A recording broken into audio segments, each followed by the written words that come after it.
Oke, saya kan sekarang mulai dengan atau kita akan membahas dulu PDB paling sederhana, itu PDB orde satu.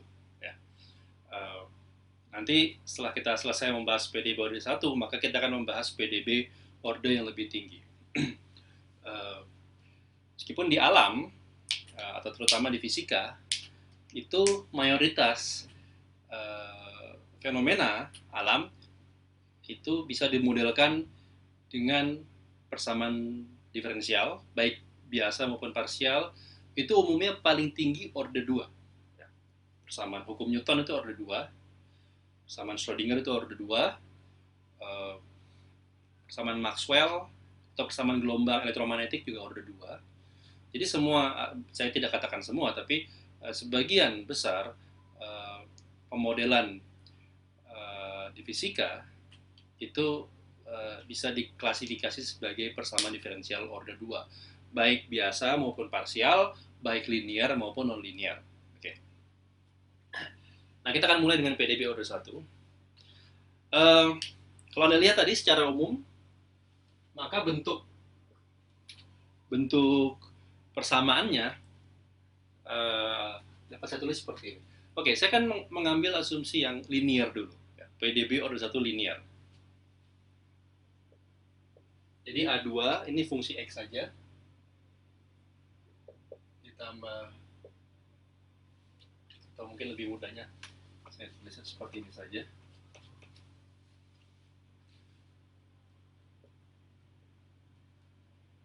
A2 sih, sorry, A1.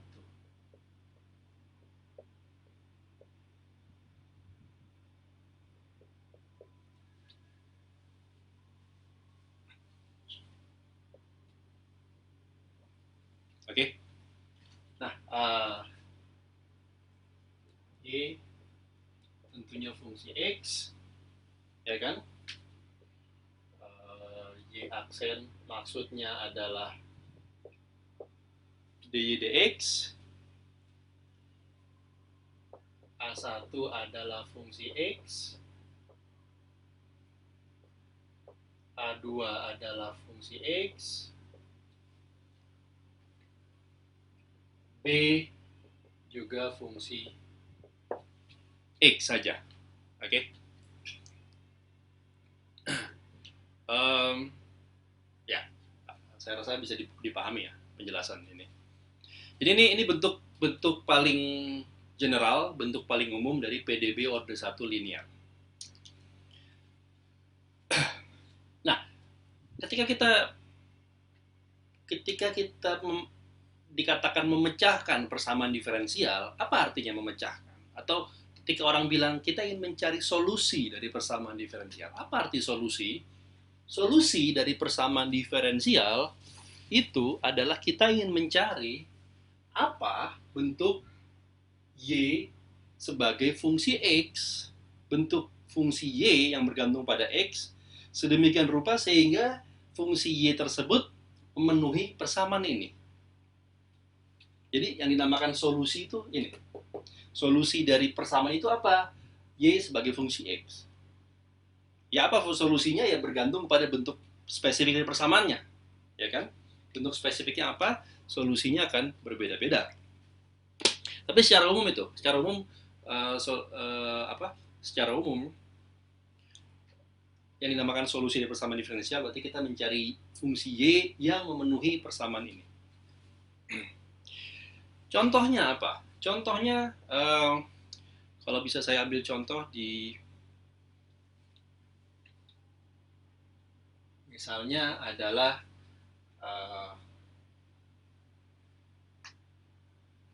oke, saya ambil contoh misalnya seperti ini.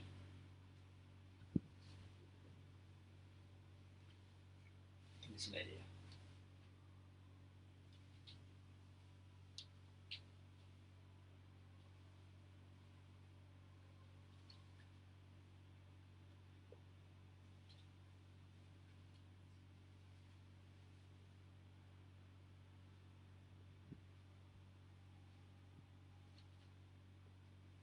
Oke, ini contoh. Ini persamaan diferensial. Orde 1. 2x Y aksen sama dengan 3. Oke. Nah, kalau Anda mengacu ke bentuk umum ini, maka A1-nya apa? A1-nya adalah koefisien mengalihkan Y aksen. Berarti di sinilah 2x, ya kan? Ini adalah A1. Oke. A0-nya apa? A0-nya adalah koefisien yang mengalihkan Y. Ada nggak Y di sini? Tidak ada. Hanya ada fungsi Y aksen. Hanya ada bentuk Y aksen, suku Y aksen. Suku yang mengandung Y saja tidak ada. Maka A0-nya 0. B-nya tidak adalah suku yang tidak mengalihkan Y maupun turunannya. Berarti ini ya. Ini adalah B. Ya, Anda bisa klasifikasi kan?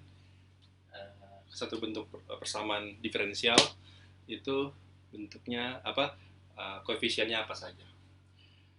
Nah, ini bentuk persamaan diferensial, order 1, linear. Bagaimana kita mencari solusinya?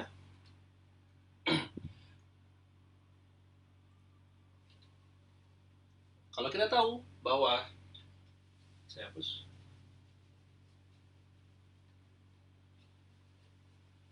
Kita tahu bahwa Y aksen itu artinya apa? dy dx. Ya kan? dy dx. Nah, cara paling mudah untuk mencari solusi persamaan diferensial, kita akan mempelajari beberapa teknik dalam kuliah ini ya. Ini teknik pertama yang akan kita pelajari adalah kita berusaha untuk mengelompokkan semua yang mengandung Y saja di satu sisi dan semua yang mengandung X saja di sisi lain. Ya. Metode ini umum dinamakan orang sebagai separasi variabel. Separasi variabel, separation of variables, ya. Pemisahan variabel. Bagaimana caranya? Anda lihat, Anda bisa mengalihkan kedua ruas ini dengan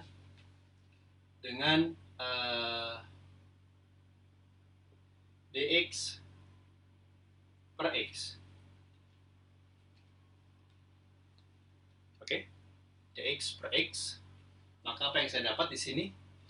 Saya punya di ruas kiri tinggal 2 dy saja, ya. Di ruas kanan saya punya 3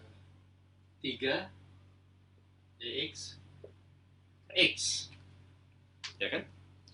Nah, ini salah satu contoh teknik separasi variabel. Di mana separasi variabelnya? Di sini. Anda lihat ruas kiri sekarang hanyalah y saja. Tidak ada x apapun di ruas kiri. Sementara di ruas kanan itu seluruhnya x saja. Tidak ada y. Oke? Dengan bentuk seperti ini maka separasi variabel saya sukses. Kalau udah segini lalu gimana? Ya, Anda lihat. Dengan kalkulus Anda bisa lihat bahwa Anda bisa mengintegralkan kedua ruas. Ya kan? Anda bisa integralkan ini, bisa integralkan ini. Di ruas kiri saya punya 2 dy. 2 ini konstanta, saya bisa keluarkan dari integral. Integral dy. Isinya apa? D dari sesuatu, kalau diintegralkan dari sesuatu, itu sendiri. Maka saya punya y di sini. Di ruas kanan, saya punya 3 dx per x. 3 juga konstanta, bisa saya keluarkan. Sorry, di sini ada 2. Integral dx per x. Anda tahu dari kalkulus, itu adalah ln x. X ditambah konstanta, ya kan? Setiap Anda integral kan harus diikuti dengan konstanta, ataupun kalau tidak ada konstanta maka kita masukkan batas-batas integralnya. Karena integral saya ini indefinite, tidak tentu, maka saya harus tambahkan dengan konstanta. Ya. Konstantanya bisa 0, bisa enggak, tapi di awal saya tidak boleh asumsikan dia 0. Lalu setelah itu apa? Setelah itu berarti saya bisa menyatakan y ini tinggal baca apa? 3 per 2 ln x plus ini c per 2.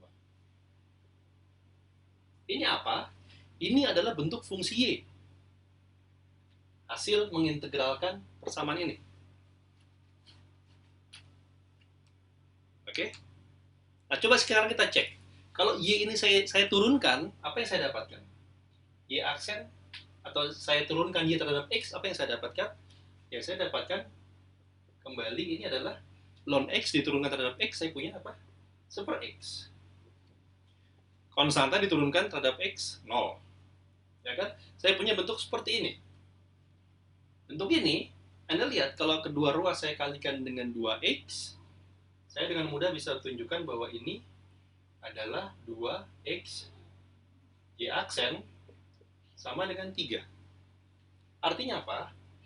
Artinya fungsi ini adalah solusi dari persamaan diferensial tersebut, karena fungsi ini memenuhi persamaan diferensial tersebut. Ya. Kalau saya turunkan, Y memenuhi bentuk persamaan diferensial.